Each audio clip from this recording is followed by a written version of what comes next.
Now what we are going to do next is that one by one we'll take pathogens and we'll discuss some of the common diseases related to these pathogens. And when we discuss this, there are few things that you should always remember. That when we talk about any disease, there are few points that will always remain important. One, what is the causative pathogen? Now name of the pathogen may not be important. So for example, you may not remember that there is varicella zoster which is causing chickenpox, but at least you need to remember that it is caused by a virus. Alright, so that's why pathogen becomes first point that you should remember always. Then second, symptoms. What are the symptoms for a certain disease? For example, what they can do is that they can list out certain symptoms, and then in the options they can ask you which of the following diseases can show the above symptoms. Alright, so that's why symptoms have to be remembered. Then after that, incubation period, meaning how much time does it take for this particular disease to spread or to show symptoms, meaning how much time does it take for a disease to start showing symptoms. So that will be called as incubation period. For example, in case of COVID, what do we say? We say that you should go into isolation for 14 days. Why do we say 14 days? Because incubation period of COVID-19 has been said to be between, in most of the cases, between 2 to 14 days. That if you haven't shown the symptoms of the disease by the 14th day, then chances are that you will never show the symptoms of the disease. So that's why 14 days is the precautionary period. And if somebody has been asked to go into isolation, we say that isolation period should be 2 weeks or 14 days. So that is what incubation period is. That how much time does it take for the disease to start showing symptoms. Then after that, prevention and cure. So prevention, what are the preventive steps that you take against the disease, and what is the cure of the disease? If at all there is a vaccination, then the name of the vaccine. If there is a vaccination available against a certain disease, then what is the name of the vaccine? That also can become important. So that's why these are the things that you need to remember about each and every disease that we are going to discuss. Because the questions that have come in the past, they always have been based on these, and even in future, if there is a possibility that a question comes on any one of these diseases, they will always try to ask you about one of these points. Alright, so when we talk about viruses, there are these diseases that you see on your screen behind me. These are the diseases which are important because these are the ones which are very prevalent in India, and they have been a menace for India. Not only India, for the world also, but specifically in India, these are some diseases that have always been a menace for the country. You have Nipah virus that again we have seen only in the past few years, chickenpox, measles, polio, rabies, hepatitis B, influenza, swine flu, dengue, and most recently COVID-19. So these are some of the diseases that are caused by viruses. Another question, just think of it. Another way in which they can ask you a question in your prelims exam is that they can list out certain diseases and they will ask you whether or not it is caused by virus or whether they are caused by a bacteria or any other pathogen for that matter. So there are n number of ways in which a question can be framed from whatever we are going to study here. Then finally, you should know about the mode of transmission. So for example, whether it's a direct transmission, indirect transmission, if it is an indirect transmission, whether it is object borne or vector borne or water borne. So in this case, you will have to just make sure that you know about the mode of transmission as well. So let's start with all these diseases one by one. Let's have a discussion on them. First is chickenpox. So mode of transmission by contact or through scabs. What are scabs? You might have seen that there are rashes that develop on the skin of the patient.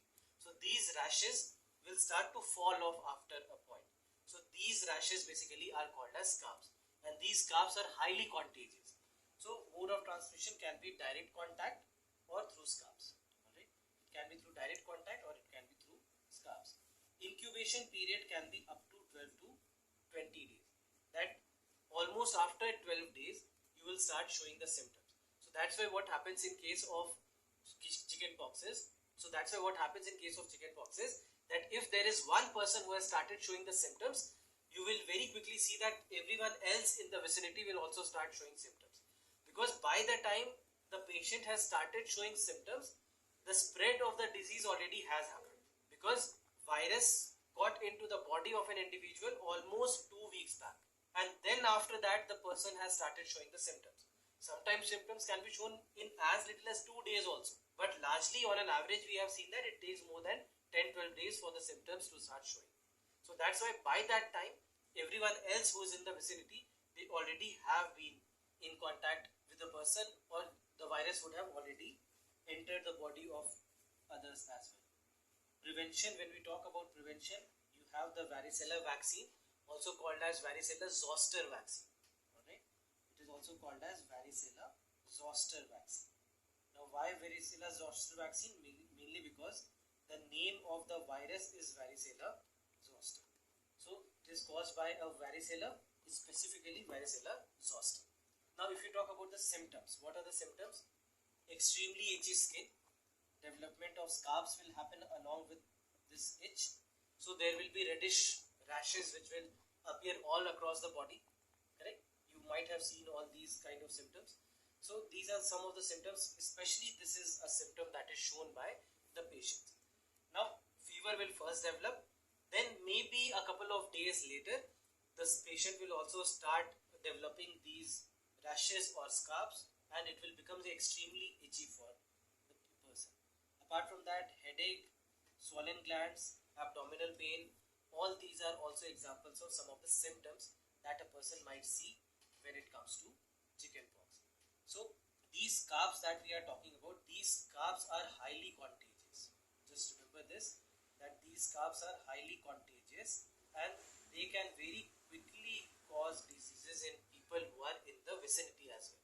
That's why the patient would be asked not to respond to the itch, because that can again lead to spread of the scabs, and all these scabs can be the source of infection. So that's why these are some of the symptoms that have to be taken care of.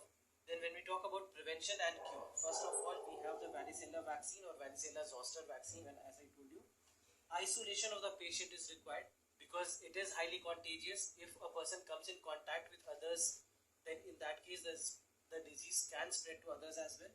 So that's where isolation of the patient is required.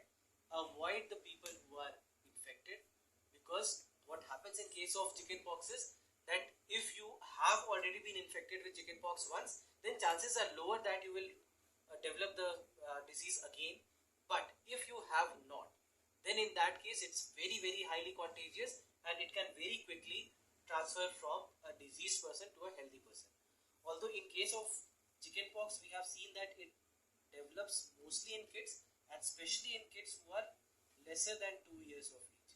Kids who are lesser than 2 years of age, they are the ones who are always at risk. As a person starts to grow, the chances of getting chickenpox becomes lower, but it's not that adults will not get chickenpox. If you have not developed chickenpox in your life, chances always will be that you will get chickenpox once. But what happens is that if you have been infected with chickenpox once, then after that it may not happen again. In most of the cases, more than 95% of the cases, we have seen that if a person has been infected with chickenpox once, that person does not get chickenpox again in their lives. But it does not say that you will never be infected again.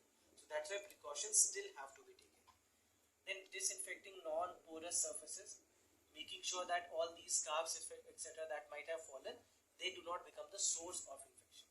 So that's why disinfecting all these kind of sources will become very important. And then finally, not to share disease with a sick family member. Goes without saying that because it is very highly contagious, chances are very high that somebody else will also develop this disease.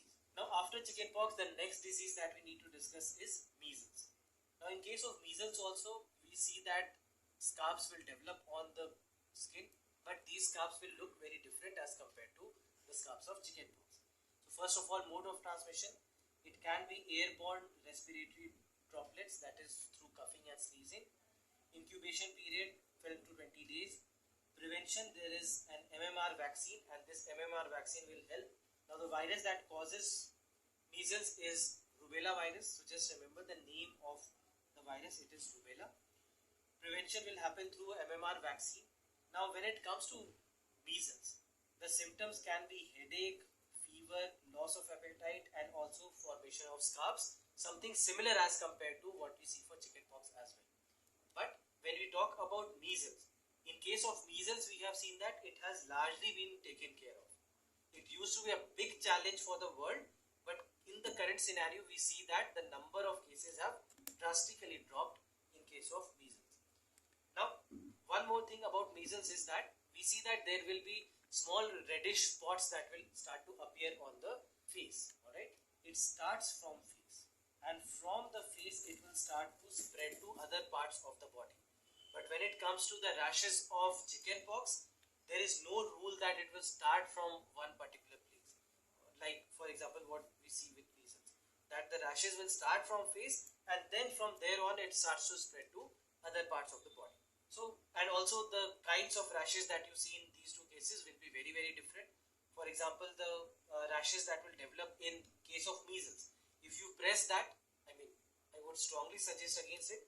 You need not do that. You should not do that. But if somebody presses it, it is a viral rash which will go away in that area wherever you would have touched the skin. But as soon as you remove your fingers from there, you'll see that the rashes will again start to appear there. So apart from symptoms, when we talk about the prevention and cure, first of all, again isolation of patient is required, because again it is highly contagious.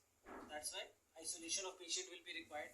Sterilizing of patient clothes and utensils, burning fallen scarps, and also MMR vaccine. So all these basically, apart from MMR vaccine, all these are also true for chickenpox, correct? All these are also true for chickenpox as well. So because the way of spreading is very similar, the way of showing the symptoms are very similar, so that's why the preventive measures are also very similar. Just that the name of the vaccine is completely different, because they are caused by two completely different kinds of viruses. Then after measles you have polio. Now when we talk about polio, mode of transmission can be through contaminated food or water, contact with an infected person as well. Incubation period can be 7 to 21 days. Prevention, right now it is happening through injectable polio virus vaccine, that is IPV.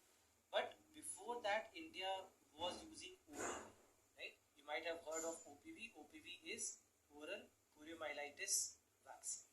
Alright, so when we talk about the preventive measures, you might remember that there is a program called as Pulse Polio program, and this Pulse Polio program had run in India for 20 years for making sure that this disease can be contained. Because when it comes to polio, polio had started to become a big challenge for India. Alright, we'll discuss this more when we talk about the preventive measures. Symptoms: stiffness in the neck, fever, sore throat, severe muscle aches, headache. These are the symptoms wherein the things will start from. Now again, polio also is one disease that happens mostly in children below 5 years of age. Children who are below 5 years of age, these are the children who are very susceptible to diseases. They are the ones who have high chances of getting the disease.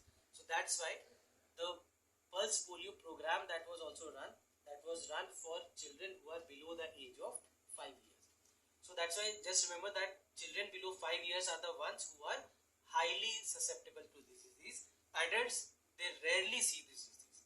Alright, very, very, very low chance that somebody who is above 5 years of age can also get the disease. Alright, now when we talk about polio, prevention wise, first of all, polio vaccine becomes very, very important. There are two vaccines, as I said, one OPV and the other one, the new one, which is IPV. Now India had run a pulse polio program where OPV vaccines were given to children all across the country for making sure that we can eradicate this disease.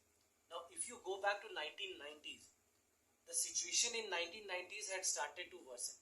If you look at the daily reports or daily data, you will see that there were at least 500 to 1000 cases of paralysis in children in India, and this paralysis was happening due to polio. Now this paralysis in many of the cases has been seen to be a permanent paralysis. So that's why it was starting to become a big challenge. 1 in 200 cases were there where children were dying. The children who were getting paralytic due to polio, they were actually dying. 1 in 200 cases were such as well. So that's why for India it had started to become a big challenge. Then in 1994 we started with the Pulse Polio program. Each and every child was being tracked so that each and every child can be vaccinated. The government of India, one after the other, any government that came, they made sure that this program kept on running, and that's why finally we were successful. Polio, when it comes to stopping of polio or containing polio, India can say that India has been a success story, because 2011 was the last year. This was, I think, January 2011, when for the last time we saw a case of polio. That was in West Bengal. So in West Bengal 2011, the last case of polio was reported in India.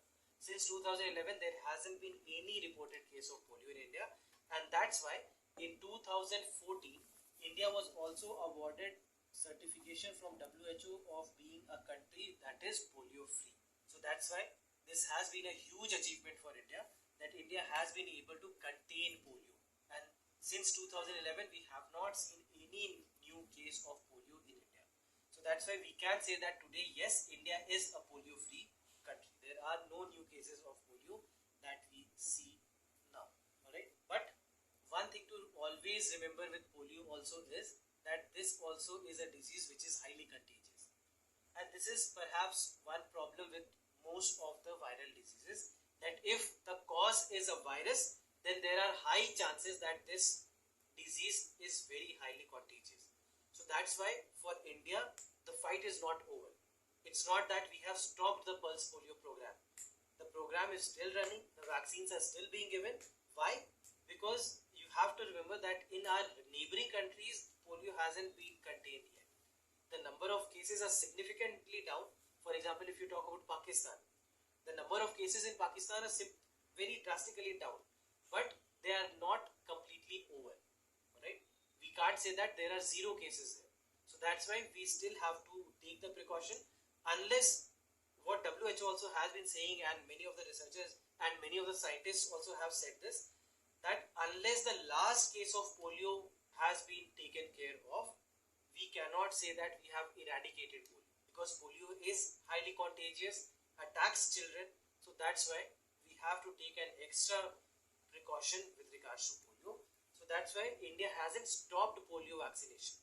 There are tribal advisories that India has put in since, I think, 2014, that there are certain countries where the number of cases of polio still exists. So that's why anyone who travels from these countries to India, they have to show a certificate that everyone who is traveling has been vaccinated against polio. Otherwise, they are not allowed to enter India. So that's why all these preventive steps have been taken at the level of the government as well, to make sure that polio can be contained